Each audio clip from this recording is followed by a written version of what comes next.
Bien, amigos de Radio y Televisión de Veracruz, agradezco mucho que el magistrado presidente del Tribunal Electoral del Poder Judicial de la Federación, el magistrado Constancio Carrasco Daza, nos otorgue estos minutos después de la conferencia magistral que ha tenido en el Colegio de Veracruz para hablar un poquito sobre el proceso y ahora en esta etapa ya en la que nos encontramos en el proceso. Magistrado, gracias por otorgarnos estos minutos. A ti, muchísimas Jorge, gracias. A ti, Jorge, muchas gracias. Bueno, recibe usted hace unos días esta responsabilidad enorme, la presidencia del propio tribunal. De entrada le preguntaría, ¿cómo recibe usted el tribunal ya en este encarrilamiento del proceso y en esta etapa donde nos encontramos ahora?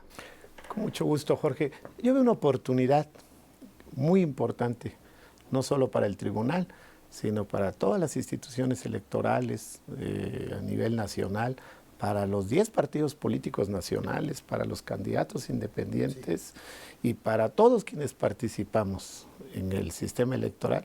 Veo las elecciones como una extraordinaria posibilidad de retomar esta inconformidad ciudadana que debemos reconocer que existe y a partir de campañas políticas, que es el proceso en el que estamos inmersos, convencer al ciudadano con propuestas, con proyectos, con ofertas políticas sólidas de solución de los problemas que las personas tienen en su vida diaria. Esto es precisamente el corazón de las campañas políticas, el que los partidos políticos se sensibilicen, los candidatos independientes, de que necesitamos ciudadanía informada, ciudadanía que sepa, que conozca el valor de su voto, para qué vota y cuál es el valor. Así veo las tareas de todas las autoridades electorales y creo que estamos en una magnífica posición de frente a la sociedad de legitimar el desempeño público.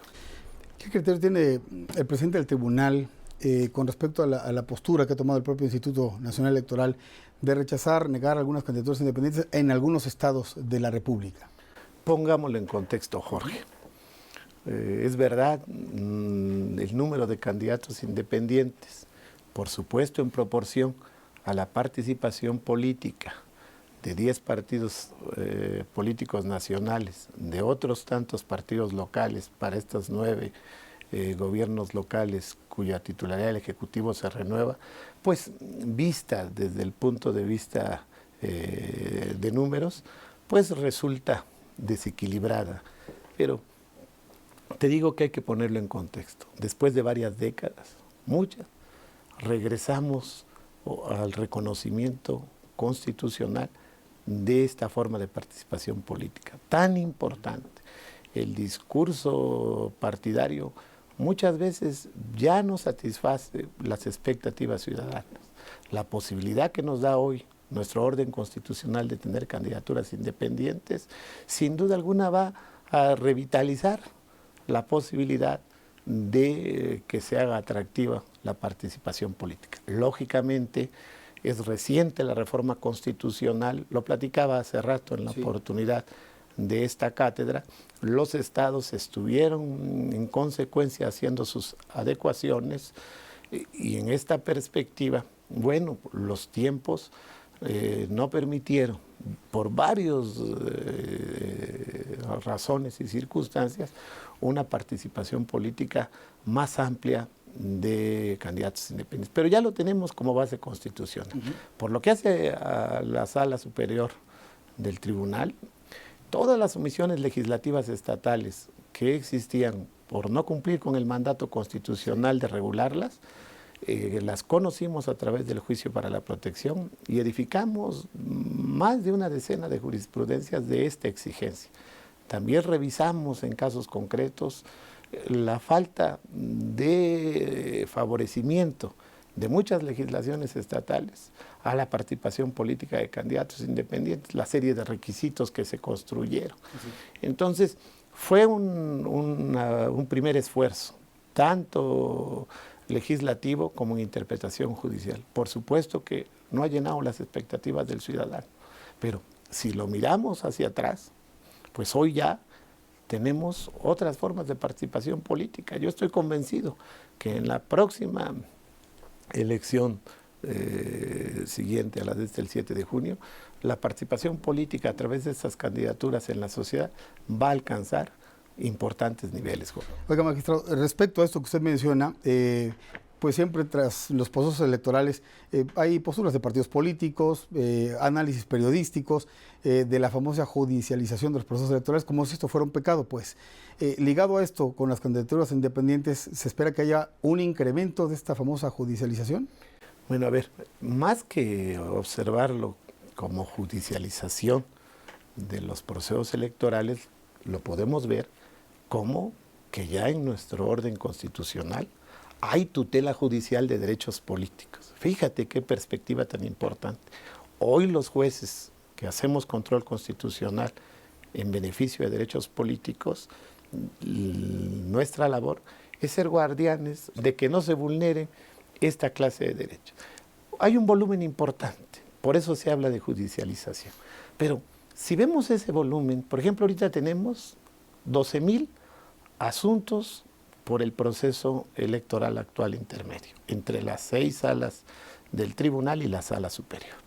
Cualquier ciudadano al que yo le informe como presidente del tribunal que existe este número de asuntos, pues lógicamente piensa en que se está judicializando. Pero ahora vamos a ponerlo desde otra perspectiva. Tenemos un padrón electoral de millones de ciudadanos, de varias decenas de millones de ciudadanos. Primer perspectiva. Segundo, esta elección intermedia es, en números, la más grande de la historia de México. Se renueva la Cámara de Diputados, 500 diputados. Se renuevan 9 gobiernos estatales, titulares de los poderes ejecutivos. Se renuevan varios centenares de alcaldes con todo lo que implica los ayuntamientos. Son 10 partidos políticos nacionales, partidos políticos locales, candidaturas independientes.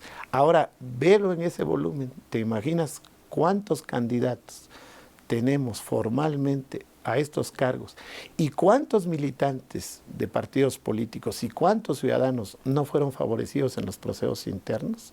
Y entonces te explicas racional y proporcionalmente estos 12,000 juicios. Pero marginemos el tema de volumen. Lo fundamental es que este número de asuntos tengan tutela judicial, una respuesta oportuna y eficaz del Tribunal Electoral y de las autoridades administrativas de cara a este proceso. Eso es lo fundamental. Uno de los retos del propio tribunal, y usted lo mencionaba hace unos días en una entrevista también en un periódico nacional, que es el tema de la transparencia, por ejemplo, ¿no? ¿Cómo estamos en ese renglón? A ver, Jorge, yo tengo una visión muy clara que como presidente del tribunal, pero también como comisionado presidente de la Comisión de Administración del Tribunal Electoral, está en mis atribuciones. Hay dos grandes temas. Hoy el artículo 134 de la Constitución Federal, reformado en el 2008, determina que todo el ejercicio del gasto público por los 3 niveles de gobierno, por los 3 órdenes de gobierno, se rige, entre otros principios, por el de racionalidad y el de máxima publicidad y transparencia.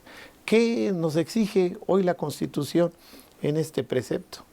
Que a quienes somos destinatarios del ejercicio de los recursos públicos de los mexicanos, tenemos que guiarnos bajo estos principios. En esa perspectiva, la Comisión de Administración del Tribunal, la que maneja los dineros, pues, es el órgano que está involucrado en las tareas administrativas. Nuestra ley orgánica determina que sus sesiones son privadas. Yo creo que no dice que nuestras sesiones sean privadas, privilegiando la opacidad, no puedo aceptar esa perspectiva. Es que tenemos una ley orgánica que es anterior a esta reforma constitucional que nos exige hoy una rendición de cuentas bajo el principio de máxima publicidad. ¿Qué quiero pedir a la Comisión? Que en todos los temas administrativos que vemos, los atinentes al manejo de los dineros públicos, a los temas que tienen que ver con salarios de los servidores públicos del tribunal, pero fundamentalmente los temas de compra, adquisiciones, arrendamiento, de toda clase de bienes y servicios.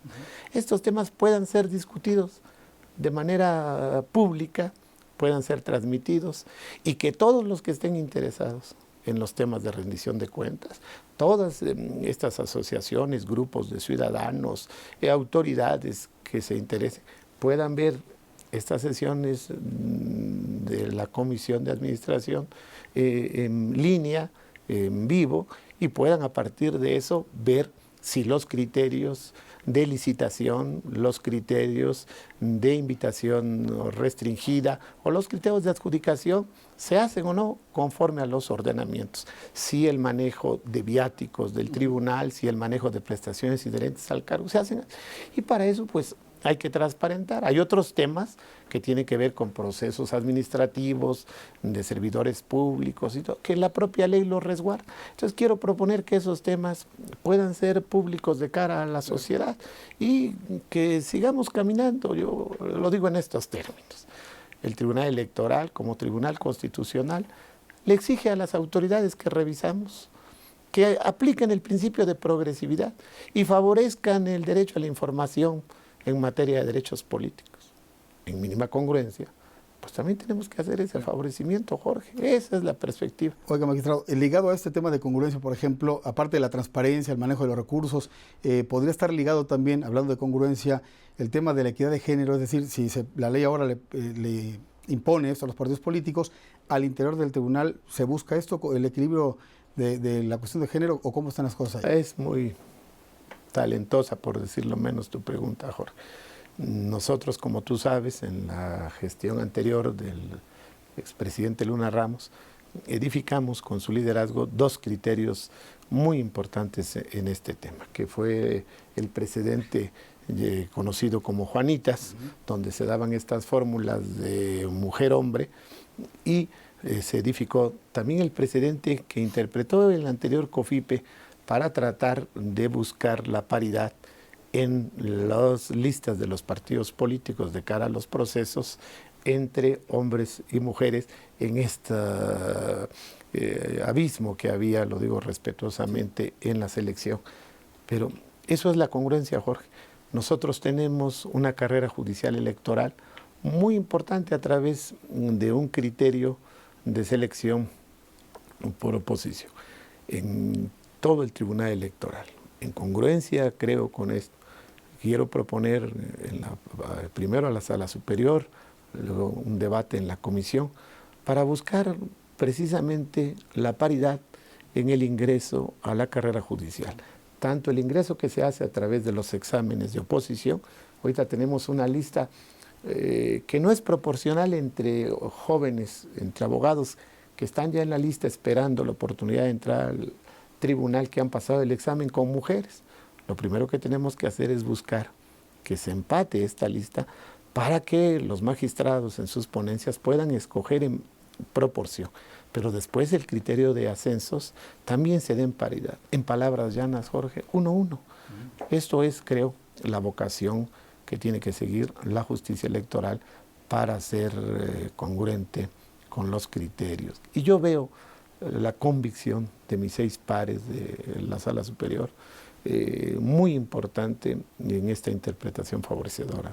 Señor magistrado, pues le agradezco mucho estos minutos. A ti, Jorge, muy amable, muchas gracias. Es el magistrado presidente del Tribunal Electoral del Poder Judicial de la Federación. Agradezco mucho al Colegio de Veracruz nos haya permitido realizar esta entrevista en esta su biblioteca. Vamos a hacer una breve pausa, no se vaya, volvemos. Gracias.